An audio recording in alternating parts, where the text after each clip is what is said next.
1월 23일 오늘 하나님의 말씀은 욥기 9장 말씀입니다. 17절로 24절 말씀. 그가 폭풍으로 나를 치시고 까닭없이 내 상처를 깊게 하시며 나를 숨쉬지 못하게 하시며 괴로움을 내게 채우시는구나. 힘으로 말하면 그가 강하시고 심판으로 말하면 누가 그를 소환하겠느냐. 가령 내가 의로울지라도 내 입이 나를 정죄하리니 가령 내가 온전할지라도 나를 정죄하시리라. 나는 온전하다마는 내가 나를 돌아보지 아니하고 내 생명을 천히 여기는구나. 일이 다 같은 것이라.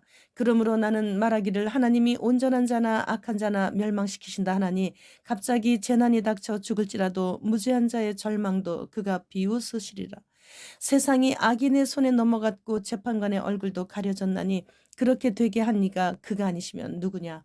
앞장에서 빌다시 인과 응보의 논리를 강조하면서 네가 하나님께 회개하고 돌아온다면 네 시작은 미약하였으나 네 나중은 심히 창대하리라고 말하자 욥은 이러한 빌닷의 주장에 반박을 하면서 하나님 앞에서 의로운 존재가 없다고 하면서 모든 것은 하나님의 절대적인 주권하에 일어나는 일임을 소개하면서 순전한 자기와 같은 자도 고난을 당하고 있는 것을 말하면서 자신의 죄로 인해 오는 형벌이 아님을 강하게 부인하고 있습니다. 하나님께서 갑자기 폭풍처럼 임재하셔서 자신을 치시고 꺾으셨는데 욥 자신은 아직도 자신이 하나님으로부터 이러한 고난이 오는 것에 대해 그 이유를 알지 못한다고 대답하며 자신이 온전할지라도 이렇게 까닭없이 내 상처를 깊게 하시며 나를 숨쉬지 못하게 하시며 괴로움으로 나를 채우시고 계시지만 그분이 너무 강하셔서 내가 아무리 의롭고 온전할지라도 그분은 나를 정죄하실 것이라고 말하고 있는 것이에요. 갑자기 닥쳐오는 재난이 닥쳐 죽을지라도 죄 없는 무죄한 자의 절망도 그가 비웃으신다고 욥이 고백하는 것을 보면 욥이 지금 얼마나 절망 가운데 괴로워하고 있는지 알 수 있습니다. 또한 세상이 악인의 손에 넘어갔기에 재판관의 얼굴도 가려졌는데 그렇게 되도록 하게 한 이가 그가 아니시면 누구겠느냐며 하나님을 지목하며 이러한 불공평한 일들이 일어나는 것을 하나님께서 허락하셨음을 말하고 있어요. 욥은 사탄이 이 세상을 통치하면서부터 납득할 수 없는 이러한 불공평한 일들이 일어나고 있음을 간파하고 있는 것이죠. 현 시대 상황과 너무도 비슷하지 않습니까? 지난 정권 때 좌파들이 독립유공자로 버젓이 올라 있어 나라의 녹을 타먹고 있고 이름도 빛도 없이 조국을 위해 목숨 바쳐 싸우다 죽은 수많은 그 채 피워보지도 못한 꽃봉오리 상태로 세상을 하직한 어린 학도병들의 목숨값을 적에게 이롭게 한 자들이 둔갑을 해서 타먹고 있는 것을 우린 다 알고 있지 않습니까? 그러나 세상에서 일어나고 있는 그 모든 불공평한 것들 또한 하나님께서 허락하셨기 때문에 일어나는 것이라는 말씀이에요. 7절로 10절 말씀.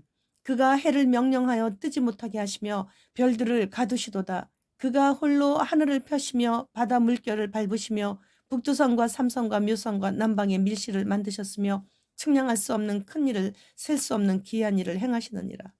이집트를 비롯하여 많은 나라들이 최고의 신으로 섬기는 신은 호루스, 바로 태양신이에요. 그런데 하나님께서는 그 태양을 뜨지 못하게 하신다고 욥이 말하고 있는 거예요.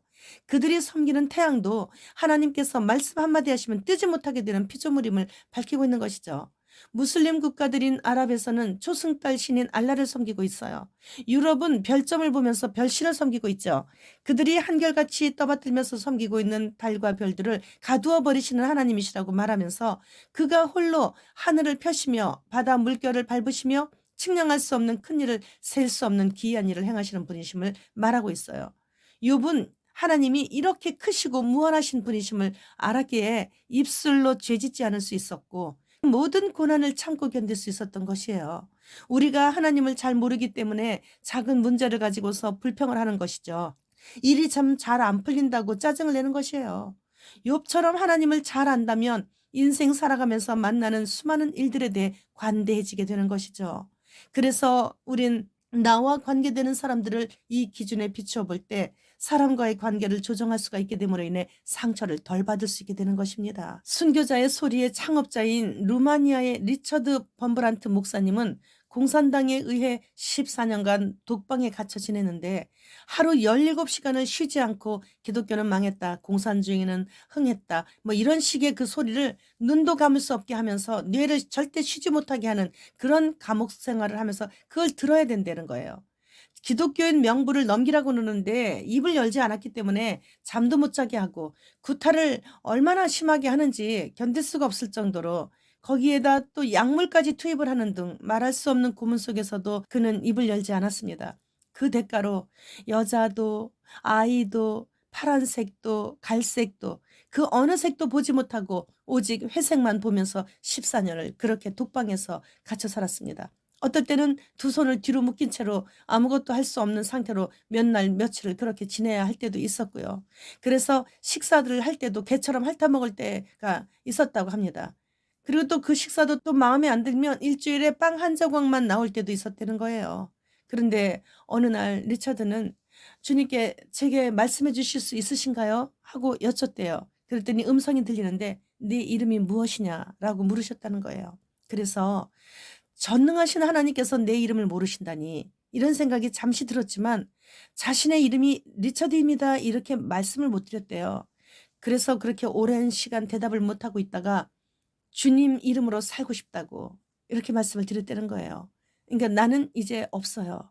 리처드는 죽었어요. 오직 내 삶에 예수님만 사신다고 그렇게 생각했기 때문에 그렇게 주님께 말씀을 드렸다는 거예요. 올해의 목표를 우리가 정한다면 하나님을 알되 하나님을 깊이 아는 자가 되어 모든 일에 참으며 견디며 인내해야 할 것이라고 정해야 될 것 같아요. 상대방의 약점에 대해 입 꼭 다물고 장점을 발견하는 즉시로 큰 소리로 그의 장점을 말해주는 관대하고 온유한 그리스도를 본받는 사람으로 변화되어야 하는 것입니다. 몸의 변형도 중요하지만 내적인 변화가 더 급한 것이에요.